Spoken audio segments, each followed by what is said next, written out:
avoid Islam karena kita ditanamkan benih-benih ketidaksukaan terhadap Islam sendiri. Nah, dari benih-benih itu semakin besar saya semakin melihat banyak di khotbah-khotbahan itu.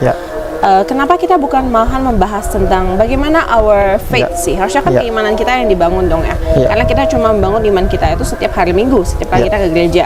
Kebanyakan Kristen itu terutama in the younger age, di mana it's around 12 sampai 20, kita itu pasti cuma hanya mendengar gereja saat kita ke gereja. Senin dan Sabtu itu kita pasti tidak.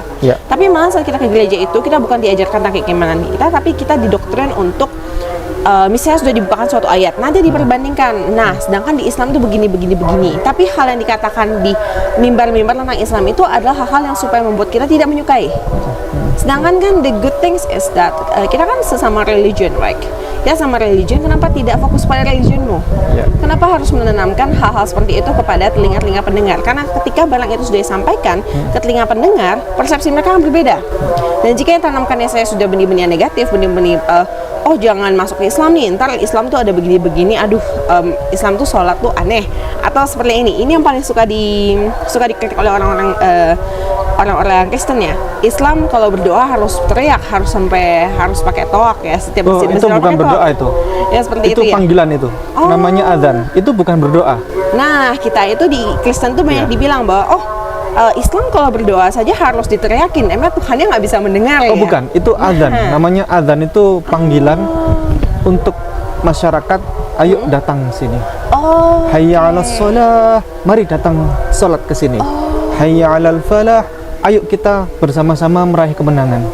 Supaya orang-orang bersolat berjamaah, bersolat di rumah, supaya mengingat waktu ya.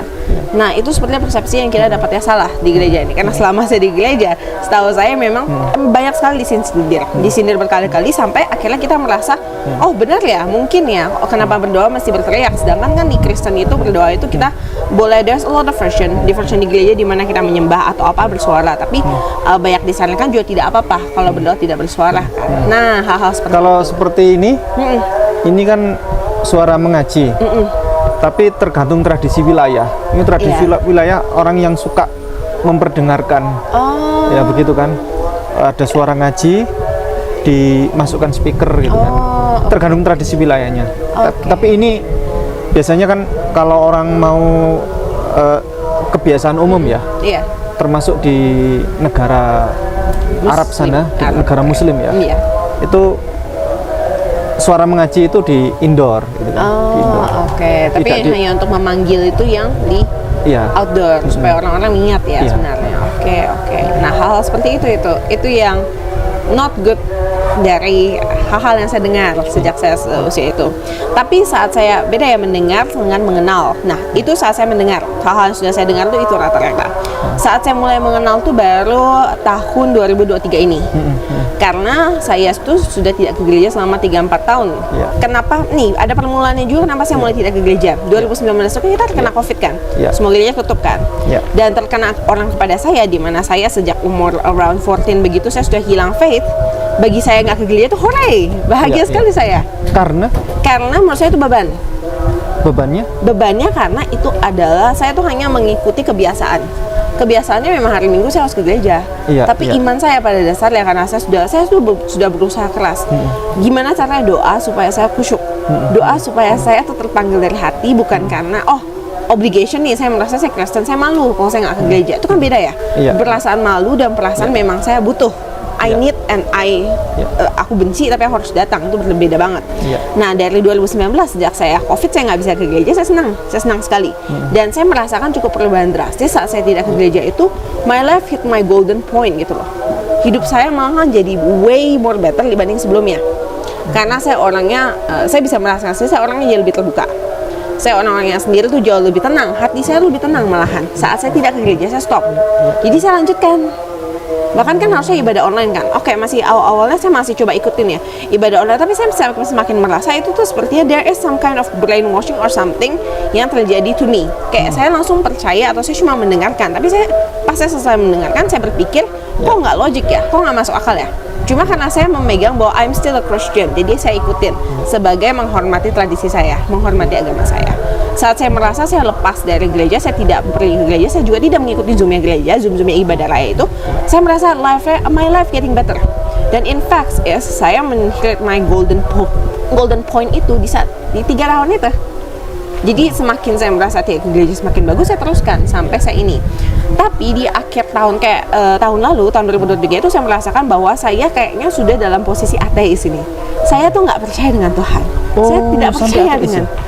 Saya dalam hati saya tahu saya ateis sepertinya. Karena saya tuh cuma Kristen KTP doang. Saya benar-benar cuma itu. Oke, kalau orang tanya saya jawab Kristen. Tapi kalau kalian tanya hati saya nggak percaya kalau Tuhan. Undangan untuk hadir sebagai worship leader itu sudah. Undangan untuk hadir sebagai worship leader itu sudah mulai berhenti di tahun 2017 dan 18 sudah berhenti. Karena saya sudah menolak. Saya sudah muak gitu dengan hal-hal yang terjadi di gereja itu. Saya sudah capek. Saya sudah dari kecil, dari even before the age di mana saya bisa naik ke mimbar, saya sudah berada di mimbar gitu. Di tanggal-tanggal yang harusnya anak-anak tuh menikmati kayak sekolah minggu atau apa, saya sudah mendapatkan fitnya tuh. Saya sudah baca Alkitab. Saya sudah diberikan Injil, saya sudah disuruh belajar Injil dari very young age. Jadi saya sudah muak di umur 17-18 karena itu juga umur dimana kita udah mulai, kesadaran kita sudah mulai menguat ya. Dan saya sudah bisa berdiri sendiri di umur segitu. Saya sudah bekerja sendiri, saya sudah bekerja, saya mau kuliah, dan saya banyak prestasi lainnya yang bisa menopang. Jadi saya mulai merasa, kalau emang saya tidak mau melakukannya, saya harus say no dong. Kita tidak boleh munafik diri sendiri terutama kan. Nah di situ saya berhenti mau jadi part of apapun di gereja, sudah berhenti di situ. Kita lanjut kembali ke yang jadi ateis tadi. Oke. Nah, saat saya di tahun 2023, saya tuh merasa jelas saya tuh sepertinya ateis karena saya mulai belajar filosofi. Jadi semenjak saya tidak ke gereja itu, nih saat kita tidak mendatangi suatu kegiatan ibadah, apapun agama kita akan merasakan there is a hole in our heart. Jadi itu ada ruang hampa di hati kita. Biasanya itu orang isi dengan hal yang berbagai macam lah ya, apapun yang bisa merelaksasi kita. Karena kehidupan nyatanya saat kita bekerja atau belajar bagaimanapun, kita akan get to the point dimana kita sangat jenuh dan capek. Ketika kejenuhan dan tingkat capaian itulah membuat mental kita turun. Biasanya kalau mental kita turun, kita mulai aneh-aneh. Nah, di saat itu saya tahu kondisi mental saya tidak ke gereja. Saya sadar itu salah. Kristen harus ke gereja, itu hukum mutlak, right? Jadi untuk mengcover ini, saya berpikir, oke, saya kan butuh ajarannya, tapi saya muak dengan gerejanya. Jadi saya mulai cari filosofi. Saya belajar filosofi kayak stoicism, filosofi seperti itu. Saya pelajari satu-satu. Stoicism itu, terutama stoicism yang cukup saya hold quite. Saya pegang stoicism dengan waktu yang cukup lama karena menurut saya itu adalah ajaran yang very human, dan itu tuh salah satu ajaran to get successful tuh kamu perlu ajaran seperti itu karena kebiasaan hidupnya bagus sebenarnya. Jadi saya mulai belajar filosofi Yunani, filosofi apa untuk mengcover mentalitinya saya supaya saya tetap hidupnya tuh nggak mereng-mereng kemana-mana. Tapi those kind of motivation itu sifatnya hanya satu kali. Mohon maaf, muak kepada gereja ini apa ini? Ini tentu orang bertanya semuanya. Ini maksudnya muak ada masalah sama gereja atau gereja Saya muak dengan gereja itu banyak hal-hal yang munafik. Hal-hal yang munafik yang misalnya seperti ini. Saya datang ke gereja, posisi saya pusing nih. Saya mentalnya saya capek. Karena posisi saya tuh orang yang bekerja. Saya tuh pekerja dan pembelajaran 24 hour. 12 jam saya bekerja, sekitar 7 jam lah, 7-8-9 jam saya bekerja. 7-8-9 jam saya juga belajar. Jadi saya mau ke gereja itu saya mau tenang. Saya tuh mau di saat dimana saya bisa memperbaiki imannya saya. Karena menurut saya kalau kita jalan tanpa Tuhan itu kita akan sombong, egois dan lain-lainnya. Saya muak karena setiap kali saya ke gereja yang diajarkan tuh teori kemakmuran, teori seperti misalnya anak muda. Karena saya itu masih anak muda, saya ikuti kegiatan anak muda itu. Misalnya anak muda, kalian masih menjadi garam dan terang dunia. Saya dengerin sampai akhir. Bagaimana caranya menjadi garam dan terang dunia? Itu kan metafora ya. Bagi kita yang belajar literatur, terutama saya ngerti yang kalian maksudkan itu semua itu hanya part of speech yang dibuat. Karena itu ada tekniknya untuk memetaforain. Tapi how is the way? Kan harusnya kita memberitahukan way-nya kan, tapi tidak. Pada akhirnya itu hanya membaca sekian ayat, dan ayatnya pun yang saya tidak suka itu adalah saya tuh suka kalau saya mau tahu barang, saya mau tahu akarnya, tengahnya, ujungnya. Tapi ayat dibacakan kalau di gereja itu hanya dipenggal. Misalnya satu ayat dan satu pasal. Dipenggal satu pasal tuh kan. Habis itu dipenggal lagi ayat yang lain. As a debater and as a speech, Saya tahu itu ada cara saat kita mau ngeles, saat kita ingin memperkuat sebuah argumen, kita mencari dasar yang bisa membela kita. Tapi sebenarnya itu betul nggak? Enggak. Kalau kamu baca bawahnya, kita itu sebenarnya sedang meng-cut suatu period untuk keuntungan kita sendiri. Nah, karena saya sudah berpikir ke arah begitu, saya melihat pemotongan-pemotongan itu saat dia bilang, oh cuma baca ayat ini, saya baca periskopnya. Saya baca satu periskop itu satu cerita dong. Atas dan akhirnya mesti kita tahu, karena kayak buku, walaupun kita nggak mau baca tengahnya, awal dan akhir masih kamu tahu, supaya bisa mengkonklusikan. Saat saya konklusikan, kok nggak nyambung dengan materi yang dibahas. Berarti kan pembahasannya ini sebenarnya bukan firman yang benar-benar harusnya diajarkan. Sebenarnya kan ada niat tersendiri dari mungkin pihak gereja atau pihak pendeta, saya tidak tahu dan saya juga tidak terlalu memperhatikan itu, tapi base-nya saya, konsepnya gereja harusnya tidak bisa seperti itu dong. Kan? Seperti itu kan jadi kalian memasakkan teori kemakmuran. Kalian semua orang mesti makmur. How is the way? How is the way? And then what you should do? Dan apa hubungan dengan Tuhan? Apa hubungan teori kemakmuran dengan Tuhan? Akhir-akhirnya masuk ke daerah persepuluhan. Perpuluhan itu. Perpuluhannya itu yang masuk. Jadi menurut saya yang pusing, kondisi saya ke gereja, saya makin pusing.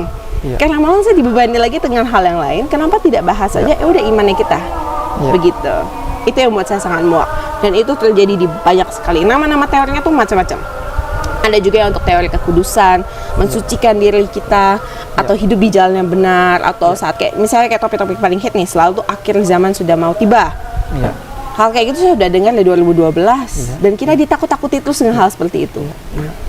Itu tuh membuat kemukakan yang sangat parah. Baik, terkait tadi pilihan menjadi ateis tadi, itu cukup lama atau? Saya baru sadar, jadi hal itu terjadi cukup lama. Sebenarnya hal itu pasti terjadi di saya tuh, karena when we do things kita tuh nggak langsung sadar. Kita butuh waktu merenungkannya lama baru kita sadar kita salah. Itu juga posisinya di saya saat 2023 atau apa itu, saya mulai merasakan saya tuh hidupnya tuh lebih condong ke kehidupan setan dibanding kehidupan yang normal. Dimana karena saya sudah memegang prinsip ateisme, jadi saya baca orangnya ateis itu seperti apa, ciri-cirinya seperti apa, dan ternyata saya fit dengan kriteria itu. Saya fit dengan kriteria itu, di mana saya mengandalkan 100% my authority, my power, my reason, and because we are the most perfect beings. Nah, di ateisme itu kita tuh akan selalu fokusnya diri sendiri. Pokoknya saya, yang penting saya. Nah, itu saya sudah menjadi posisi seperti itu. Nah, di situ saya sudah mulai merasa kayaknya saya it's not good. Karena saya melihat banyak hal-halnya itu tuh saya itu nggak boleh lakukan, itu jahat. Kita itu sangat tidak memikirkan dunia, kita tidak memikirkan orang lain, kita doesn't care. Dan kita tidak percaya dengan ada konsep Tuhan. We are our own God, we are our own ruler. Itu istilahnya. Nah, disitulah baru saya, tapi saya juga nggak tahu saya mesti gimana, karena saya nggak mungkin pindah Katolik. Saya pernah coba Katolik, nggak masuk. Sama dengan Kristen tuh kurang lebih 11-12 lah. 11-12 lah. Cuma bedanya di Katolik ada ya dia cuma liturginya berbeda kan. Ke Buddha saya sudah coba. Saya nggak bisa. Memang saya nggak bisa. Saya nggak bisa mempercayai hal-hal seperti itu. Saya tidak bisa. Hati saya sendiri menolak. Islam saya tidak berani. Karena ada doktrin-doktrin itu yang mempengaruhi saya for a very long time. Kamu akan takut walk out. Karena it's another whole world yang kamu sudah dengar selama 20 tahun ini. It's bad.